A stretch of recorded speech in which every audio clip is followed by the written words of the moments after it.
అస్మద్గురుభ్యో నమః. భగవద్బంధువులారా, మనకి ఇది మార్గశిర మాసం కనుక మార్గశిర మాసంలో దాదాపుగా ప్రతిరోజు శ్రీమన్నారాయణునికి సంబంధించిన మంత్రాలే చెప్పుకుంటున్నాం. కార్తీక మాసంలో శివ సంబంధమైన స్తోత్రాలతో కాలం గడిపాం. ఇప్పుడు మార్గశిరం అన్నది శ్రీ మహావిష్ణువుకి ప్రీతిపరం కనుక అలా చెప్తూ అక్కడ కూడా రకరకాల సమస్యలకి స్వామిని కాదు, అక్కడ ఇష్టదైవం ముందు ఈ శ్లోకం చదివినా కూడా ఫలితం లభిస్తుంది. అలాంటిది ఇవాల్టి మంత్రం ఏమిటి అంటే, ధనప్రాప్తి, నష్టద్రవ్య లాభము, మనకి అవసరానికి తగినట్టుగా డబ్బు సమకూడడము, ఈ ఫలితం లభిస్తుంది. ఈ శ్లోకం చూడండి.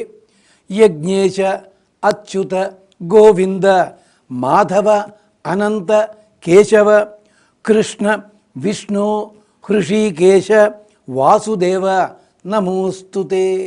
మళ్ళీ రెండవ లైన్ ఒకసారి మళ్ళీ చదువుకుందాం. కృష్ణ విష్ణు హృషీకేశ వాసుదేవ నమోస్తుతే. ఎందుకు ఇలా చెప్పాల్సి వస్తుందంటే, అయ్యా మేము రాసుకోవడానికి కుదరటలేదు అంటుంటారు చాలామంది. శ్లోకాలు కఠినమైన సమాసాలతో ఉన్నవి ఎక్కడా పలకటం లేదు. మనం సాధారణమైన పద్ధతిలో కూడా కూర్చుని సిద్ధంగా ఉండి కాగితం దగ్గర పెట్టుకుంటే సుఖంగా రాసుకోవచ్చు. తర్వాత మీకు అక్కడ దృశ్యంగా కూడా కనిపిస్తుంది కనుక చూడండి ఒక్కసారి. ఇక్కడ 10 నామములు ఉన్నాయి. యజ్ఞేశ అచ్యుత గోవింద. యజ్ఞేశ అంటే యజ్ఞముల వాటన్నిటికీ అధిపతివి నువ్వు. మేము ఎలాంటి పని చేస్తున్నా అది యజ్ఞమే నీకోసం అని చెప్పి యజ్ఞేశ. అందుకని అచ్యుత, నీ భక్తులను ఎప్పుడు కూడా పతనము కానియని వాడివి నువ్వు. అచ్యుత, జారి పడని వాడివి, జారి పడనీయని వాడివి. అందుకనే నీకు పేరు గోవింద. యజ్ఞేశ అచ్యుత గోవింద.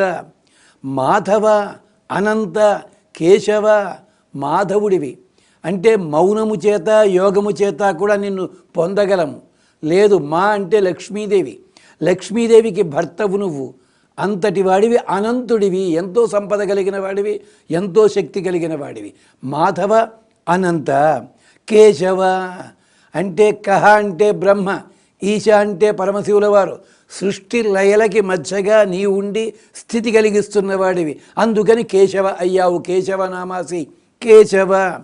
కృష్ణ విష్ణు హృషీకేశ వాసుదేవ. కృష్ణుడివి, అపరిమితమైన ఆనందాన్ని ఇస్తావు. అంతేనా, కృష్ణ విష్ణు సర్వవ్యాపివి.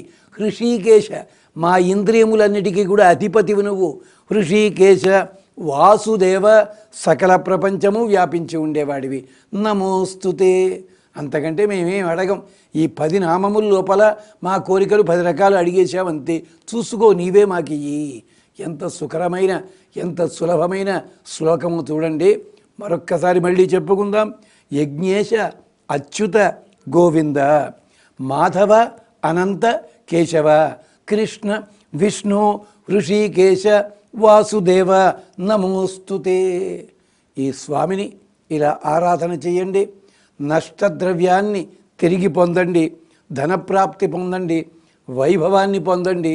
అవసరానికి తగినట్టుగా వనరులు మీ దగ్గరికి సొంతంగా వచ్చి చేరేలాగా అనుగ్రహింపబడండి. మరి సెలవు, మళ్ళీ కలుసుకుందాం. స్వస్తి.